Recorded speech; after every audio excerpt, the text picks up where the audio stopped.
His Excellency Muangamini, Vice Minister, Public Works and Transport from Laos, His Excellency Prem Bahadur Aliji, Culture, Tourism and Civil Aviation Minister from Nepal. Present on the dais with me, Deputy Chief Minister of Haryana, Dushyant Chautala ji, Vimula Prashant Reddy Sahib, Road, Buildings and Housing Minister in Telangana, Napak Naloji, Minister of Civil Aviation from Arunachal Pradesh, members from my department,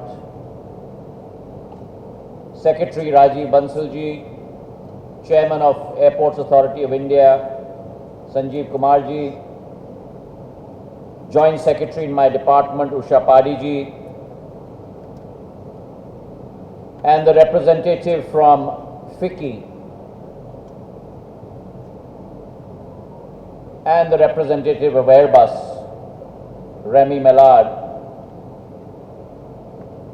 Many of you distinguished excellencies present here this morning, members of industry, friends from the media, and ladies and gentlemen. Let me at first welcome you to Wings India 2022. It indeed is a landmark moment for us, for each one of us who has gone through a period of tremendous trial and tribulation over the last 2 years, personally as well as professionally. But it's very encouraging to note that we have emerged. And not only have we emerged, but we have emerged stronger. We have emerged fitter, and we have emerged ready to face both the challenges and the opportunities that present themselves before us. Wings India is the largest civil aviation conference in the whole of Asia. And it's apt to say that it is housed in the fastest growing civil aviation market today in the world. I must thank at the outset both my ministry as well as FICCI for coming together painstakingly over the last couple of months to be able to put together such a historic event at Begumpet Airport in the state of Telangana. Whilst we celebrate Wings India 2022, it is also a watershed moment in our country's history, because we are celebrating the 75th year of India's independence, Azadi Ka Amrit Mahotsav. And it is only apt that when we celebrate Azadi Ka Amrit Mahotsav, the 75th year of our independence, that our Prime Minister has taken a historic step of pushing forward the agenda that will drive India in the Comity of Nations. And that agenda is the agenda of Gati Shakti, a twin-pronged initiative where we give Gati, i.e. light speed, along with Shakti, which is the power of light speed. So it is the synergy of both these elements, speed as well as power, that is going to drive India in the decades to come, and therefore the $1,400 billion initiative in the area of infrastructure, covering roads, covering civil aviation, covering railways, covering power, covering telecommunications, across the umbrella of infrastructure to power India in her 75th year. And therefore our mission, our target is 75 onwards, 75 to 100 years, where we want to see the emergence of a new powerful India. And in that perspective, civil aviation has an extremely important role to play. And why is that? It is an industry that is integral to any nation's development. I said this in Parliament 2 days ago, and I repeat that today before you. There was a time in India 20 years ago, 3 decades ago, where only economic growth centers would require the building of an airport. But today, ladies and gentlemen, that paradigm has been turned on its head. It is the building of airports, the building of infrastructure that powers economic growth locally, countrywide, and globally. It is like when you drop a stone into the ocean. That dropping of a single stone creates ripples that are felt miles apart. And that is the ability and the capability of our sector of civil aviation. The fact that we have an economic multiplier of 3.1, which means that every dollar invested in the area of civil aviation yields economic output of $3.1. And so therefore, when you have an economic multiplier, you also have an employment multiplier. And that employment multiplier for each facility that is created, like this one in Begumpet, the world-class international airport in Hyderabad, the one in Bangalore, the one in Mumbai, the one in Delhi, and so many other in tier 2 and tier 3 cities. The employment multiplier effect is 1 is to 6.1, which means that every direct employment in the area of civil aviation creates 6.1 indirect jobs. And therefore, both in terms of output and in terms of employment, it would not be wrong for me to say that this is probably one of the largest employment and output generating sectors in the economy in the world. And we have gone through a tremendous time of change, of metamorphosis in this period of COVID. In 2013 and 14, we had 67 million travelers in India. In 2018 and 19, in a period of 5 years, we doubled that to close to about 140 million. But then we got hit by COVID, as did the rest of the world.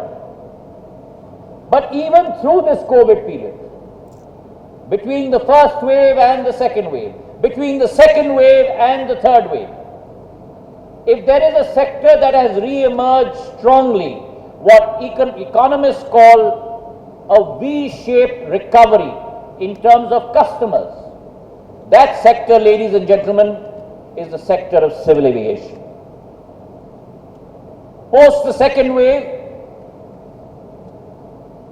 we recovered to close to 3.9 lakh passengers per day. Pre-COVID, this number was close to about 4.1. So we were almost back to pre-COVID numbers. But then Omicron came along. And again those numbers dipped to close to 1.6 lakh passengers per day. But post the third wave, when I stand before you, and fortunately without a mask, today our numbers have come back again to close to 3.83 lakh passengers per day. And I am very confident that our sector, in the days to come, in the months to come, within the next year, will surpass the number of pre-COVID of 4.15 lakh passengers and create a new historic record in India in the days to come. So that is our story as far as domestic passengers are concerned. But so is the case of international. International passengers that were close to 60 million in the year 2018-19 fell to almost 10 million. But today I am glad to report to you that as of day after tomorrow, we are opening up 100% of international operations once again, so that India can once again reconnect with the rest of the world. And I am confident that in the days to come, when you look at a combination of domestic and international passengers, the throughput in India, which was close to 344 million passengers in the year 18-19 prior to COVID, by the year 22-23, we should be able to reach close to 300 million passengers, and by 24-25, we will surpass 410 million passengers in India, creating new history as we chart this area and this territory. But along with airlines, our emphasis is also on infrastructure. India, in her 70 years of independence, created infrastructure of 74 domestic airports. Now that may not be too many compared with other countries across the world. But in the last 7 years, it has been the Prime Minister's thrust, it has been our ministry's prerogative to grow the number of airports in India. And I'm glad to report to you today that as opposed to 74 airports until the year 2013-14, today in the year 2022, we have added close to 66 airports in the last 7 years, growing that number from 74 to 140. And when I use the term airports, I include in those heliports, I include in those waterdromes, such as those we want to build in the state of Telangana, such as those that we have already built in the state of Gujarat. And it is our target that in the years to come, this number of 140, by the year 2024-25, we will grow this number from 140 to 220 airports, waterdromes and heliports in the days to come. So India is looking at a tremendous expansion. Expansion in the area of airlines, expansion in the area of airports, and therefore fleet augmentation is also important. A country that had a fleet of only 400 aircraft in the year 13-14 has grown to a fleet of 710 aircraft in the last 7 years, an addition of almost 310 aircraft. And we intend to add at least 110 to 120 aircraft per year as we go forward. It has been my thrust, it has been my urging to our airline operating companies that along with a thrust on narrow-bodied aircraft, we must also increase our fleet of wide-bodied aircraft. Because according to me, it's not enough connecting all points in India We need to connect the world to India, and in that initiative, the Indian flag carrier must remain supreme and fly high by increasing their long-haul aircraft to touch every corner of the globe. So while we talk about international operations, while we talk about domestic operations, while we talk about our airport expansion initiatives, our airports in India are second to none in the world today. They are the first among equals. Delhi Airport today has a throughput of 70 million passengers a day. Bombay, Bangalore, Chennai and Hyderabad between 25 to 50 million passengers a day. We are building a new airport in every metro. The second airport for Delhi is coming up in Jewar. A very ambitious program, close to 38,000 crores worth of investment, which will house close to 70 million passengers once phase 2 is completed. Similarly, a new airport in Mumbai. But along with this emphasis on airlines and airports, we must also concentrate on regional connectivity.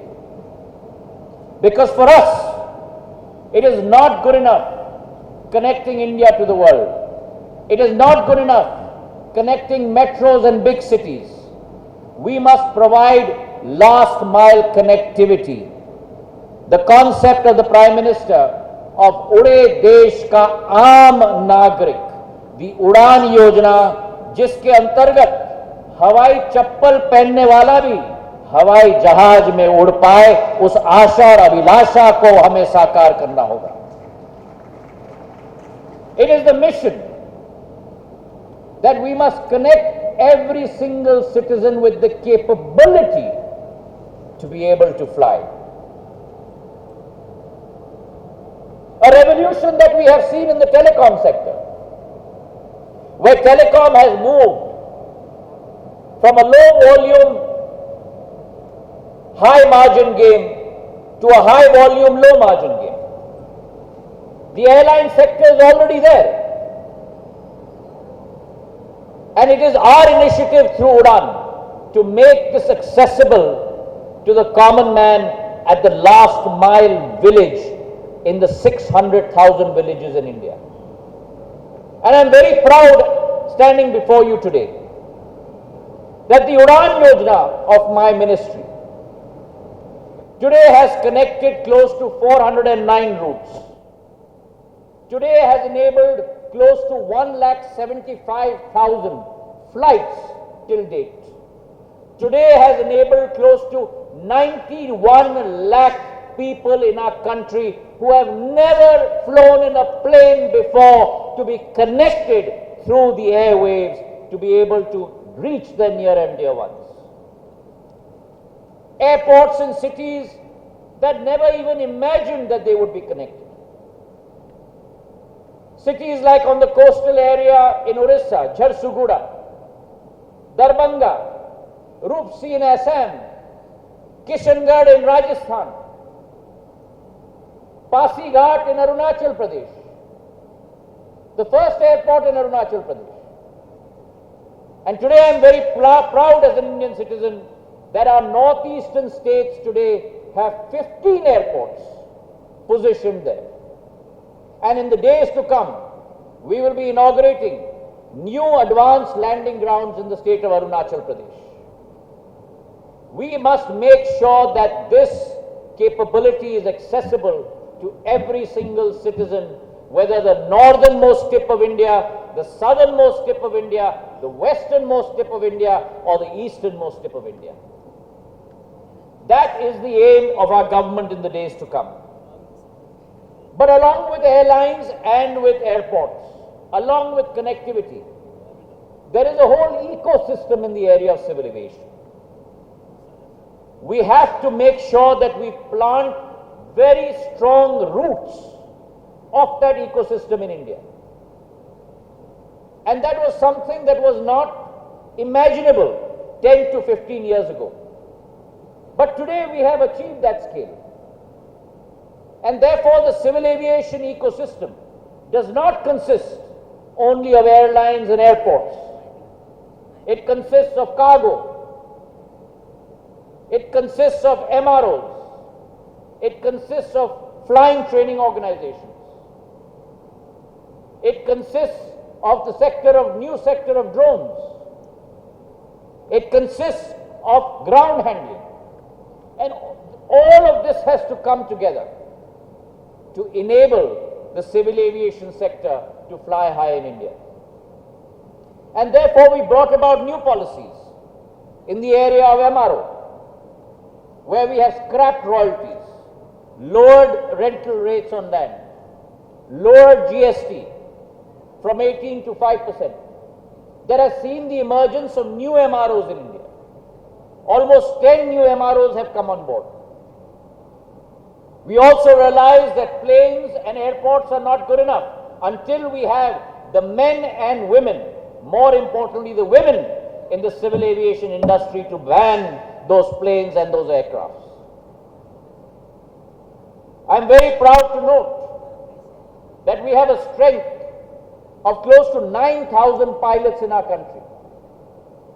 And of those, 15% are women pilots. India is way ahead of the global benchmark. In countries across the world, the strength of women pilots is only 5%.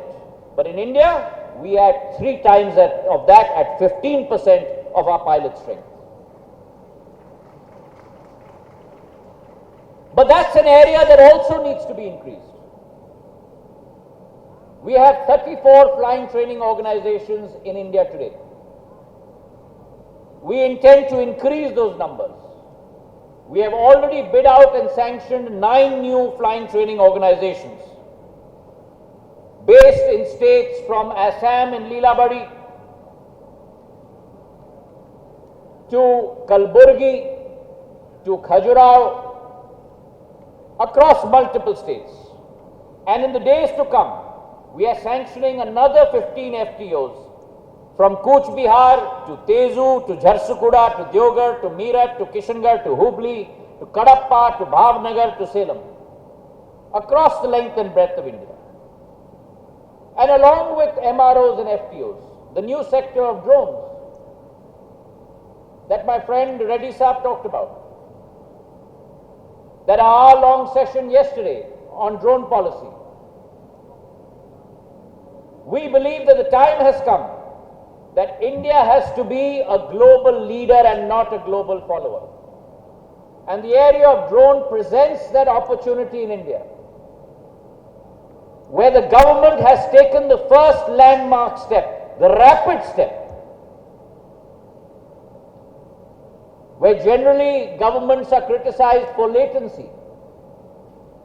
It gives me a great sense of pride that our government, under the leadership of Prime Minister Modi and his thrust, his personal thrust on the area of drones, we not only released a new policy late last year, but within 3 weeks of the policy being released, we released a PLI scheme, a productivity linked incentive scheme for the area of drones, a sector which has revenues of only 60 crores, close to only $8 million.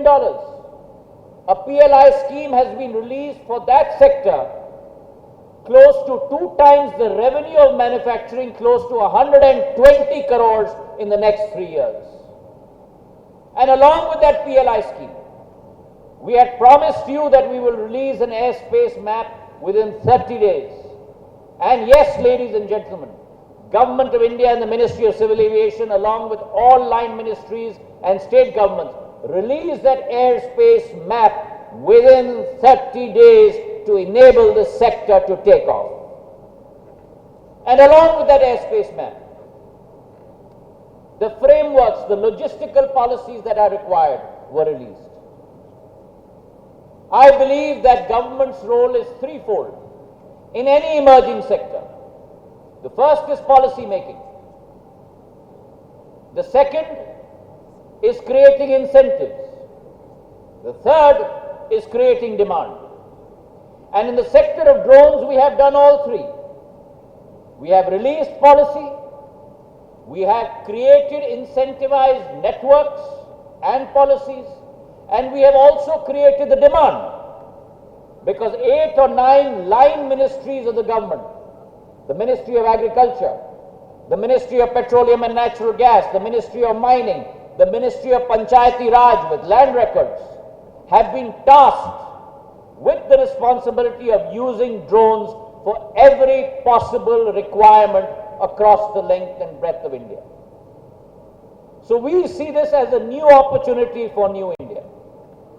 And along with drones, I believe that helicopters also require that impetus, which is why we've come up with a new helicopter policy, where all TNLC and RNFC charges have been scrapped, where land rates for hangars have been reduced, where 3 dedicated corridors have been put in place for pure helicopter traffic, where we have ensured that we try and bring about HEMS, Helicopter Emergency Management Services, on India's national highways, along with the Ministry of Road Transport. And therefore, there is a multi-pronged approach for our sector, an approach that will see this sector rise to new heights, which is our commitment in the days to come. We have a long way to go. Our penetration today is close to about 8% only. In a country of 135 crore people, we have only about 14.5 crore people that travel by civil aviation. But I believe that today's civil aviation is going to be tomorrow's railways in terms of transport in our country. That is the potential that we need to tap. But that can only be possible if we all work together in unison. And my ministry, let me assure you, intends to work with you as a constructive collaborator and not a restrictive regulator. We do not believe in square tables. We believe in round tables, where we are just an equal stakeholder along all of you to make sure that we make this sector successful. So we are here to serve you. We are here to ensure your success, because in your success, ladies and gentlemen, lies the success not only of this ministry, but lies the success of our country at large. Thank you very much and good day.